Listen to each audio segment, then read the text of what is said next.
Welcome to Mayor Brown's Tech Talks podcast.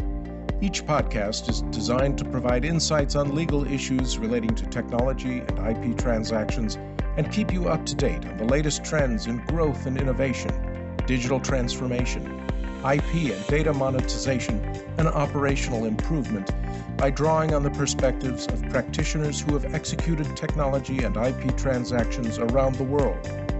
You can subscribe to the show on all major podcasting platforms. We hope you enjoy the program. Hello, Happy New Year, and welcome back to Tech Talks. We are kicking off the sixth season of our podcast with our annual episode topic, 2025 Trends for Technology Transactions. I'm your host, Julian Dibbell. I am a partner in Mayor Brown's technology and IP transactions practice. And as we like to do in each season opener, we have gathered a team of practitioners from across our technology and IP transactions practice for a look ahead at the coming year. We'll share insights on emerging trends, discuss interesting developments, and explore key issues that will shape technology transactions in 2025. I'm joined today by our partners, Rohith George, Joe Pennell, Brad Peterson, and Scott Young. Welcome back, everybody. I'm looking forward to hearing from each of you on what lies ahead. But this time I'd like to start by offering a prediction of my own. 2025 is going to be a very busy year for tech. Maybe not the most bold prediction. It seems like most years recently have been busy years for tech. But hear me out on this one. Look, this may or may not be the year in which generative AI finally proves itself worthy of the excitement it has generated in recent years. But I think many companies are going to be very busy testing that proposition.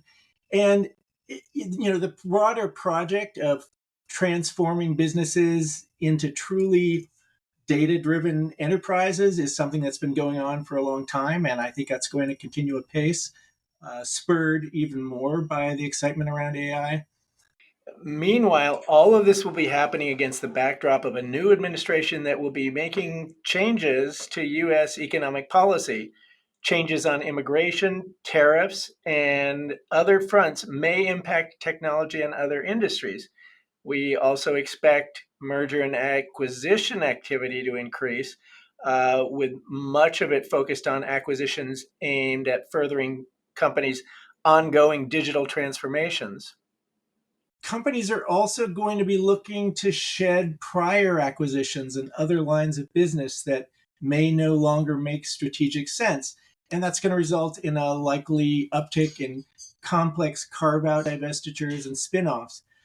All of these deals will require careful attention from tech-savvy legal teams, whether it's with respect to upfront diligence on acquisitions or post-closing data separation plans and transition services agreements.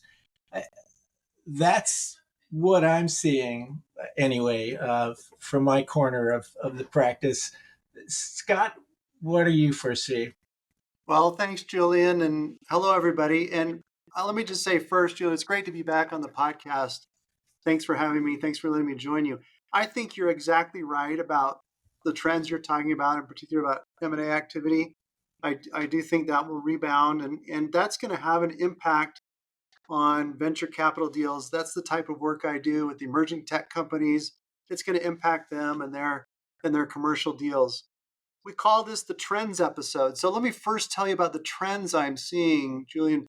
2024 was, I think, the worst year on record since 2015 for the global VC fundraising market, both in terms of dollars raised, deals done, and this impacts or has had an impact on tech startups. They're more strapped for cash. They're more willing to accept deal terms that they wouldn't have accepted previously. I think last year on the podcast, I said that tech was on sale. Good deals were there for the taking. Well, anecdotally, I've heard that the fourth quarter may have been a good one for a lot of tech companies. But, those positive results, I think, came from the cost-cutting measures that a lot of these companies took early on in the year and in combination with the sales. So things may still be a little rough. But if you're asking me to look into my crystal ball for 2025, which you are, let me just say I agree with you. I think we're in lined up for a great year. I think you're going to see an increase in VC activity, in particular in tech, in 2025. You mentioned the increase in M&A activity.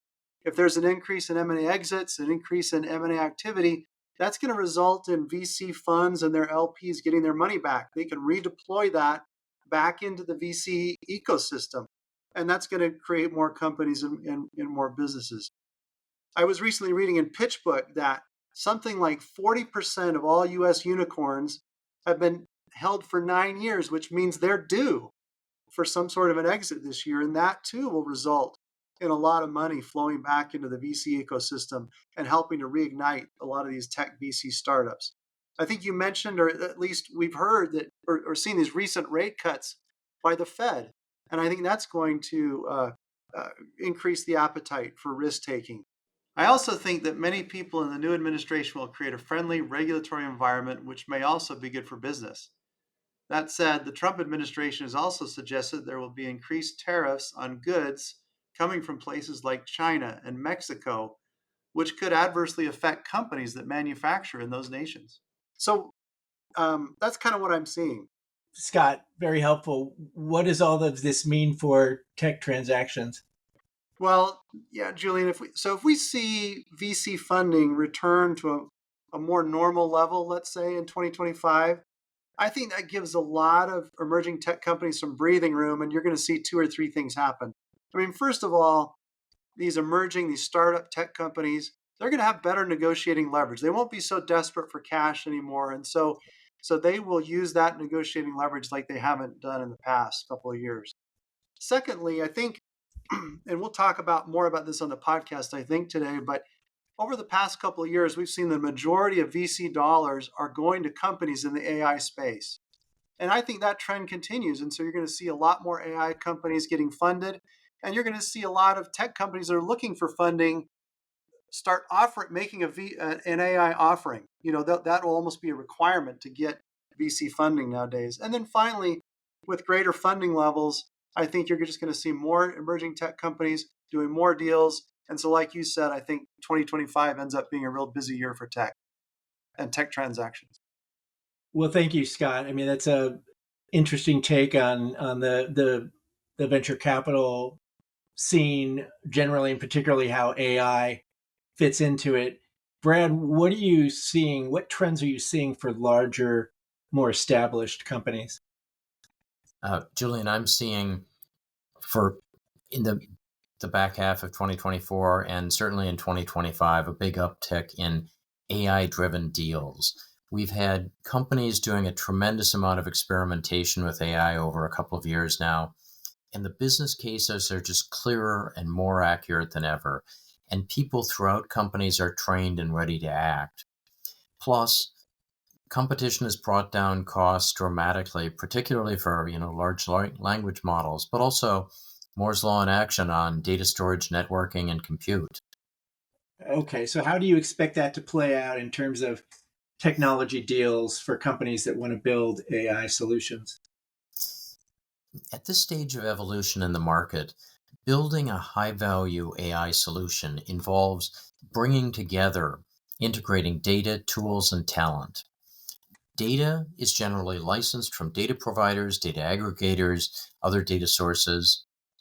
Tools come from subscription services, from hyperscalers, and so forth.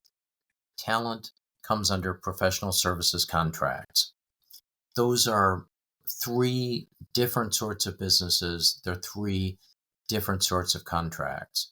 So a company that wants to bring together data, tools, and talent to create an AI solution will need 3 different types of contracts with 3 different types of companies. Then, once that company has actually built an AI solution, it can monetize that AI solution by providing it to other companies as a standalone AI solution or as part of a larger product offering. Each of those is, of course, a different form of deal. So a company implementing AI has deals with data providers, tool providers, talent providers, and its customers. That's a lot That's a lot of deal types. Are there any other sorts of deals? Yes, absolutely. A primary barrier to effective use of AI by large companies today is their internal data supply chain.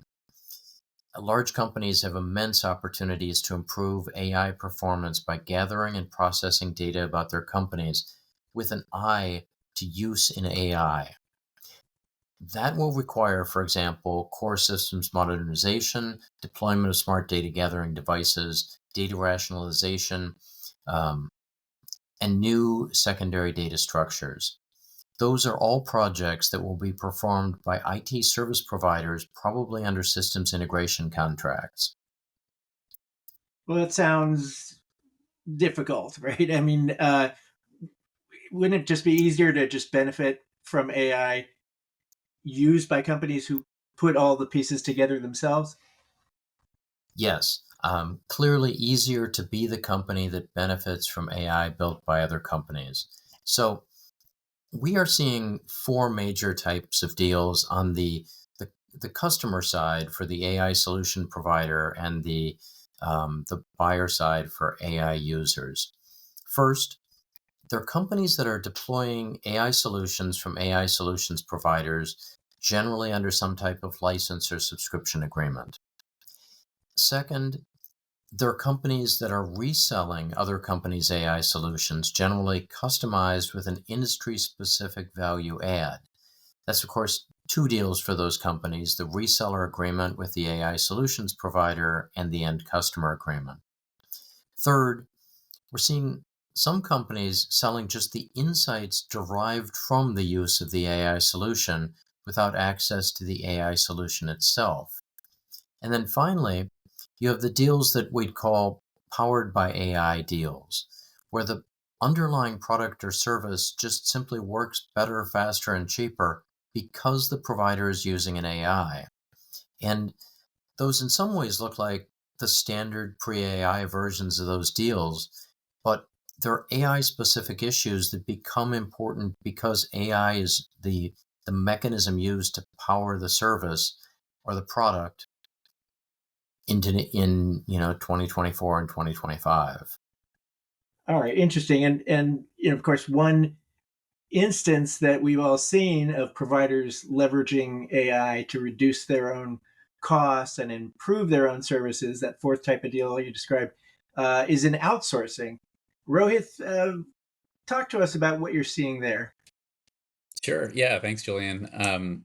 What I'm seeing here is kind of a continuation of a trend that we've been seeing for years, which is that software has been eating the world, and now with AI is kind of at the very beginning stages of eating the world, and that includes outsourcing. So, what do I mean by that? Outsourcing, of course, just means going out and hiring a third party to take over a function that you were previously doing in house, and that's primarily to drive efficiencies, cost savings, et cetera. And 15, 20 years ago, those cost savings, those efficiencies the suppliers were able to generate and ultimately, pass on to their customers, they weren't even necessarily about technology. They were often about efficient use of labor, subcontractors, redesigning workflows, and so on. But over the years, it's become, less and less about optimization through labor and more about optimization through technology.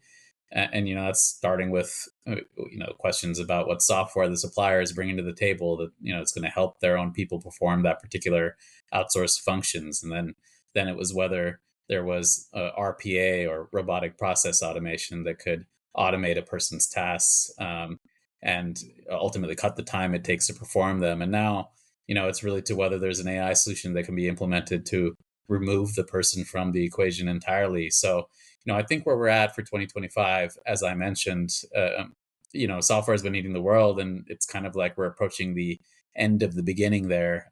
Software is table stakes now for every outsourcing deal.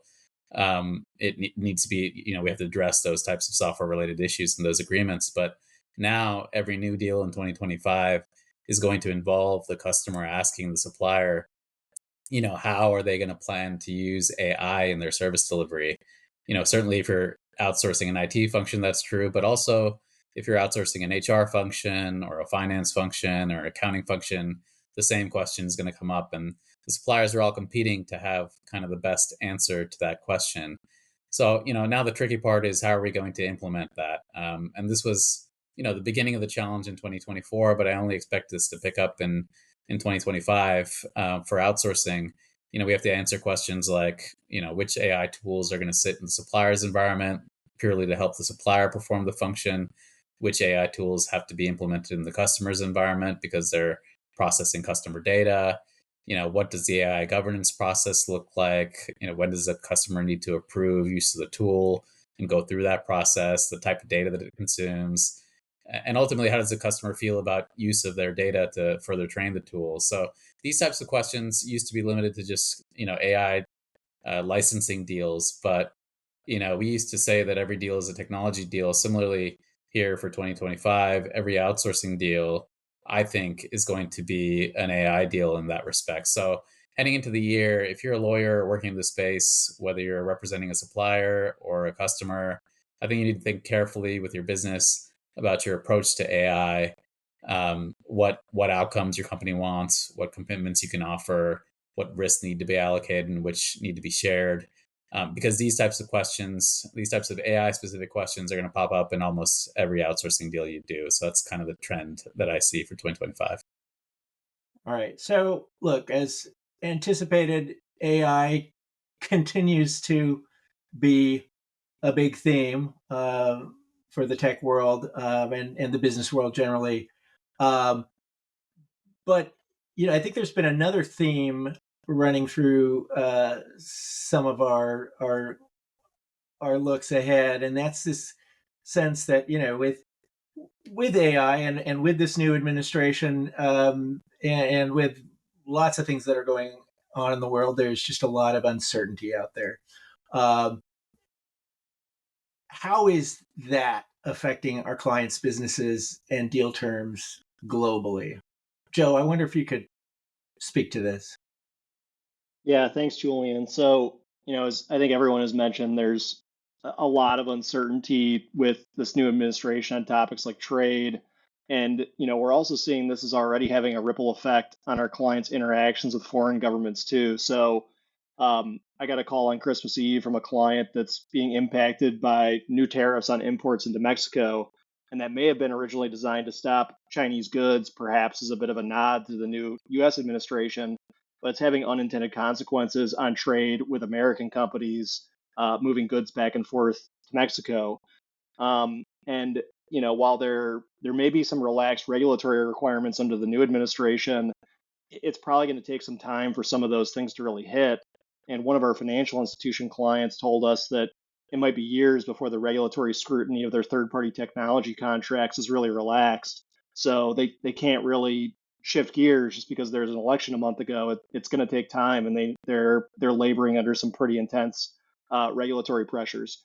So these types of factors and a lot of other business and operational factors seem to be leading our clients to seek greater levels of control over and collaboration with their technology suppliers as they navigate these issues. Okay, I think I see why, but can you give us an example? Yeah, so we're seeing our outsourcing clients looking for more control provisions in their contracts on how suppliers are staffing their teams with increased flexibility to increase and reduce staff. In some cases, we're almost seeing something that looks like a hybrid of traditional managed services and staff augmentation models. We see other clients that are looking to exercise options to purchase perpetual source code licenses so they can manage critical software platforms in-house with their own programmers instead of depending on the startups who develop those platforms initially. We're also seeing clients look to develop new types of performance metrics and standards that are focused on business outcomes like reductions of incidents. In a lot of cases, suppliers don't control full to end-to-end processes that would allow them to take responsibility for outcomes via SLA credits or other incentives. But regardless, customers want more collaboration and governance of their suppliers to solve performance issues, even if it means the customer is putting more effort into managing the function in a more hands-on way than they might have done traditionally. All right. Well, thank you, Joe. And thanks, all of you. I really appreciate your insights today on the trends for 2025. Always do. Let's do this again next year. Listeners, if you have any questions about today's episode or an idea for an episode you'd like to hear about anything related to technology and IP transactions and the law, please email us at techtransactions@mayorbrown.com. Thank you for listening. We hope you enjoyed this program. You can subscribe on all major podcasting platforms. To learn about other Mayor Brown audio programming, visit mayorbrown.com/podcasts. Thanks for listening.